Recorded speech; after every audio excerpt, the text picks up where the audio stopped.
What's up, guys? It's Scarra here from theScore eSports here with Jensen after a not really close 3-1 series against Envy. What do you think about that series? Um, it was pretty one-sided besides the first game, I think. And yeah, I guess we just stomped them. That's what happened. Okay, talk to me about the first game. I wasn't coming in expecting an Envy win. Even though I predicted a 3-1 victory, I thought the one would be like really lucky. And like the first game, it seemed like you guys were in the driver's seat, and then in the mid game just stalled out. Well, what made it that possible? I would say the team composition they played, it was really hard to team fight against it. Like, we would need good positioning because they had like this flank comp, a lot of CCs. So we didn't want to fight in like small areas. We kind of want to fight in the open. And we weren't really used to playing against those kind of comps. So we weren't really like sure how to get proper fights with them. And we had two immobile carries. So it was really hard to like actually fight them. And yeah, I guess we just weren't used to playing against that kind of team comp. So it was just a bit rough. Talk to me about Syndra. You played 2 games of Syndra, then ended up getting banned. So obviously they thought it was a huge problem. What's so good about this champion? Why are you guys blind picking this champion? Well, I think Syndra has a pretty good laning phase in almost every matchup, and I'm just feeling really comfortable on her. I don't think she's like OP or anything, but her laning phase is good, and I think if you know how to play her in team fight, she's also like scaling really well. So yeah, it's just the pick I like. I noticed between the first and second game, the second game you actually had an insane amount of mid lane pressure. Like I think Bjergsen commented that you guys were TSM for a second with the repeated 4-man ganks mid lane. Was that something that you guys talked about in between the games? Not really. I mean, we knew the mid laner was Lissandra, so Lissandra is gonna go TP.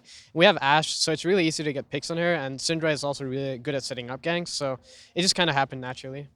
Um, I want to ask what happened to the meta recently that switched to first picking Kench, because a lot of top teams have been talking to me about how Kench is just like stupidly broken. Like, what makes Kench so good? Well, I think his laning is absurd. Like it's really strong, and then also you can just like rotate so easily and catch people off guard that like just slightly overextend. So he's just an overall really great champion, and he can save your carries all the time. So he's just really obnoxious to play against. Is the counter to Kench comps kind of like the first comp that you guys lost to? Um, I wouldn't say it was a counter to Kench. I think if we didn't have Kench that game, it would have been much harder because then me and Sneaky would just die over and over, I think. But I don't really know if there's any counter to it. That's why it's probably so high priority right now. What do you think about random Ryze picks especially in EU LCS and playoffs in the last week? They've been prioritizing Ryze, the new Ryze especially high. Like, do you think the new Ryze is good?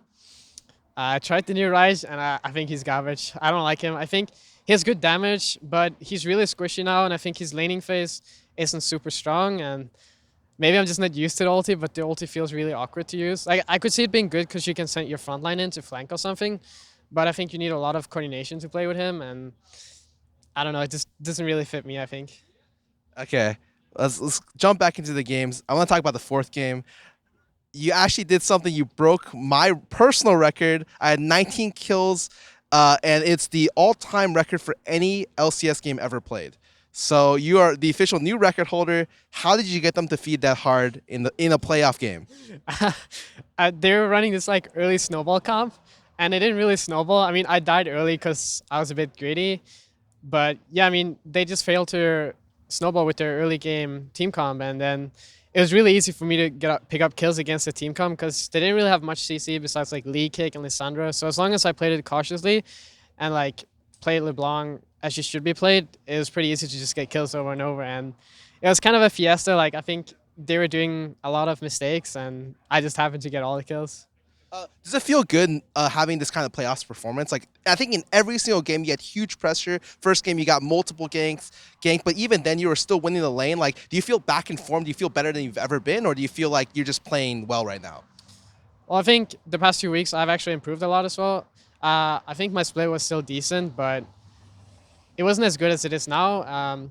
I've cleaned up a lot of mistakes, so I'm playing better overall. I think I've always been like very dominant in lane and like generated a lot of pressure, but I've just made many mistakes, not playing like I should when I get camps, and I think it's going better now. And yeah, I mean, I'm feeling good about my performance. All right, and looking into the future, you guys are going to play Immortals next. What do you think about your opponents? I think Immortals is good. They're really good at getting early advantages and snowballing it, but I think they might struggle if we can go even with them in early game. Are you guys very confident in playing them? Give me a prediction right now. I would say 3-2 to us. It could be 3-1. It's hard to judge because EnVyUs is a really strong team, but I think we have improved a lot, and our scrim records are also going really well. So I definitely think we have what it takes to take them down. Now that the normal season is over, what's the one thing you look back on and think you've learned the most, or what's the thing you take away from this season? Um, I don't really know. I think I've just made like many mistakes. Like I always think I've been like really, really good, but I've just been kind of greedy and making a lot of mistakes. So I try to work on those and like try to just play more cautious, but also like kind of like a calculated aggressive way. Yeah, I think that's just the major thing for me personally. Um, do you have any last words to say to your fans after a series like that? Thanks to all the fans for supporting us, and thanks to the sponsors. Thank you guys. I'm here with the current NA LCS kill leader. I think NA and EU LCS kill leader. Scarra here for theScore eSports. You can find more content online in our mobile app. Thank you guys. Hope you guys have a nice day.